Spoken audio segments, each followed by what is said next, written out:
smoky grilled pork tacos from Oaxaca to your kitchen.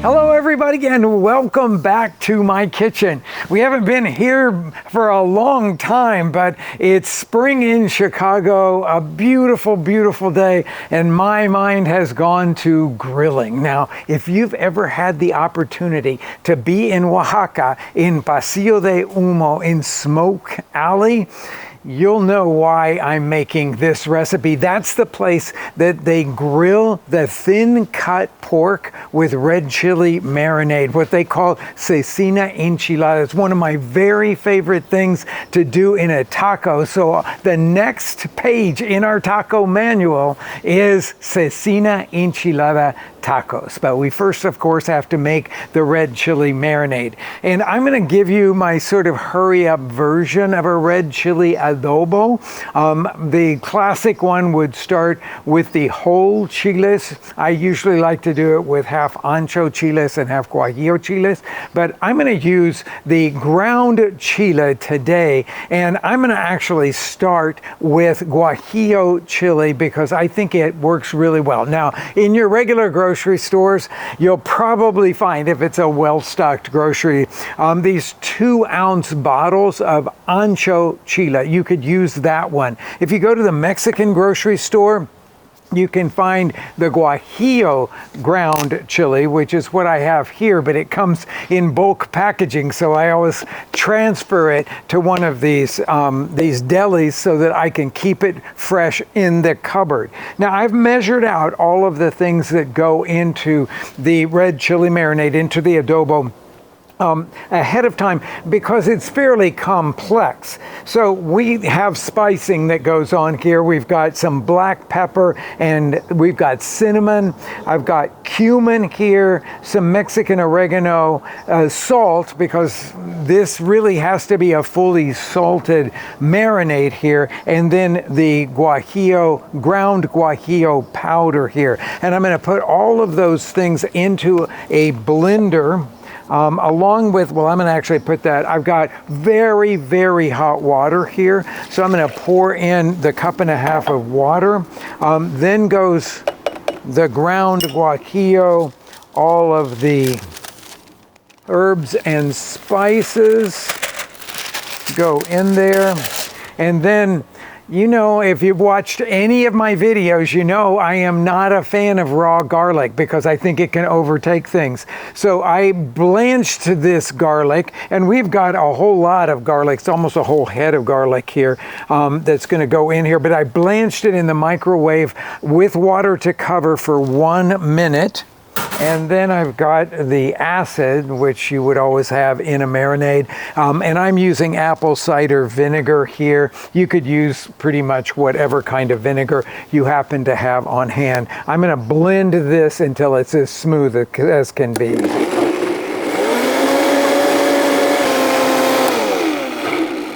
That is smooth. You can see the hot water. It's kind of a cool day here in Chicago, so we've got some steam coming off of the hot water. I'm just going to let that sit there and fully rehydrate while we talk about the meat that I'm going to be using for this.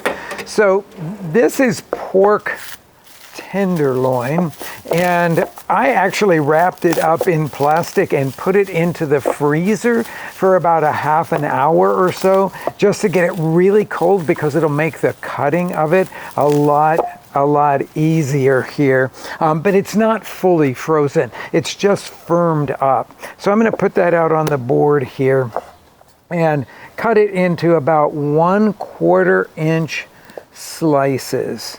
So that's going to take me a little bit of time because you really do need to get these slices even. This is something that you can't really buy very easily. Maybe if you go to your local Mexican grocer, you will find some thin cut pork loin, and you wouldn't have to go through this part of it. But for most of us, we're going to have to slice this by hand.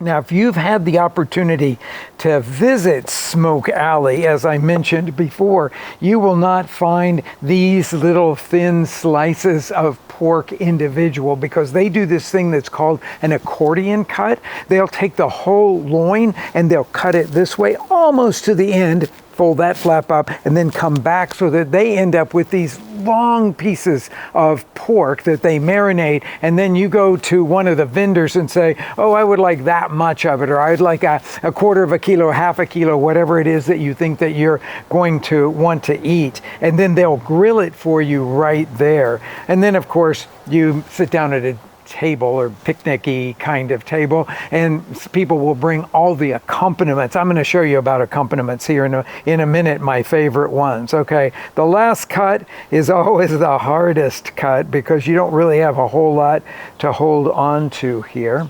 So I'm going to go down in and see if I can get it to be pretty even. Yeah, that looks nice. Okay, now we're going to marinate the meat. I'm going to put about half of it in here, but separating the pieces so that I can pour some marinade. Now, this amount of marinade will be enough for 2 full batches of this. So we're going to use half of this marinade, and I'm going to pour some of it in there. And then I like to do this with my hand, but of course that red chili marinade will stain your hands. So if you've got a glove, then that will be the best thing for you to put on here for the mixing part of it. Although it does look like that my kind of greasy hands are not going easily into this glove. There we go. So then just marinate, massage the marinade into it. And then I'm going to put the second. We want to make sure to cover all the parts of the meat. And then I'm going to put the second part of it in here, but separating all of the slices.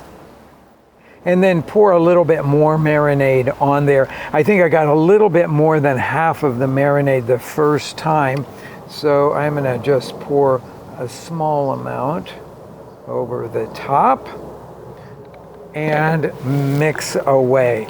Now, 4 hours is the minimum amount of time that I would let this meat marinate.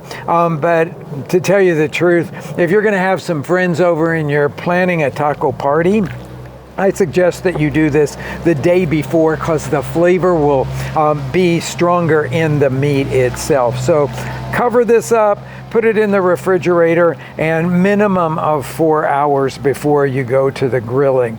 When that time is up, I'll meet you at the grill. Now, one of my favorite accompaniments to go with this kind of taco is the grilled knob onions. Of course, in pretty much any taqueria, you can get these, but in Smoke Alley, it's an absolute must. So I've got the bulbous, what we call knob onions, about 1-inch knobs, I think is the absolute perfect thing. And I'm gonna lay these onto the grill here, and I'm gonna actually oil the tops of them as well, and then turn that over. I'm going to grab a pair of longer tongs here so that I can move these guys over like that. Now I'm putting them over here because this is the cooler side of my grill. So just make sure that they're oiled nicely.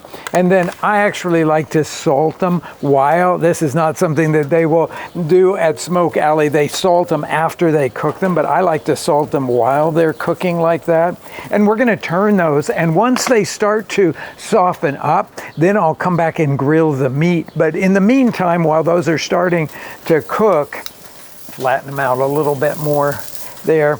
I'm going to take the meat that has been marinated now and lay it out onto a sheet pan.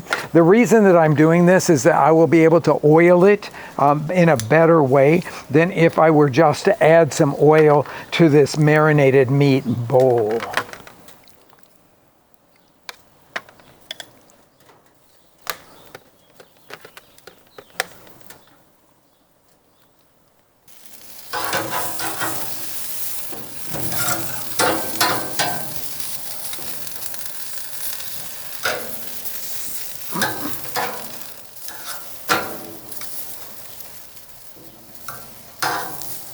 Okay, my onions, I moved them to a hotter part of the grill just to get a little char on the knob end of it. But now that they are charred, I'm moving them over to the absolute coolest part, and they can just coast to complete tenderness and doneness there while we work on this pork here. So I have now all of the pork laid out, and I like to spray oil on it. To me, it's the most efficient way to go. And once I get the oil on there, then I can lay, that one needs a little more, I can lay the pork onto, and this is not going to take very long at all. I think I'll do about half of it, because by the time I get half of this pork onto the hot grill and get a nice char on the side of it, it's going to be ready to flip. So let's just start with about that much of it. Again, more oil on the other side. And I'm going to come back now and see what this is looking like. About another few seconds and it's going to be perfect for turning. It just takes a little while, not even probably a full minute per side, to cook this thin cut pork. Yeah, that's what we want to see. Okay, just a note about grill maintenance. The first thing that I do is get the grill really, really hot to burn off any little trailing bits from the last time I grilled. I use a really strong brush, get it completely clean. I even clean the grill in between the two batches of pork that I was grilling. That pork leaves behind the residue of the marinade. If you have a really clean grill, your food will taste absolutely spectacular. Okay, everything is grilled. I've got the grilled onions there. I'm gonna set this guy over here. And this meat needs to get sliced up. So what I usually do is cut it into, again, sort of a little more than a 1/4 inch slices. Usually you can do a little stack of them if you've got a sharp knife. And then the next thing that we're going to need to do is to give this some salt. There is certainly salt in the marinade, but not quite enough salt to season all of the meat. So this is a great place to do a finishing salt. So this, I'm just using the diamond crystal here, but if you have the flake salt like the Malden salt, it would be very welcome in a place like this. Now let's talk about these knob onions. Those two can get chopped up. Usually they get a little bit more charred because they cook them right in the coals in Smoke Alley.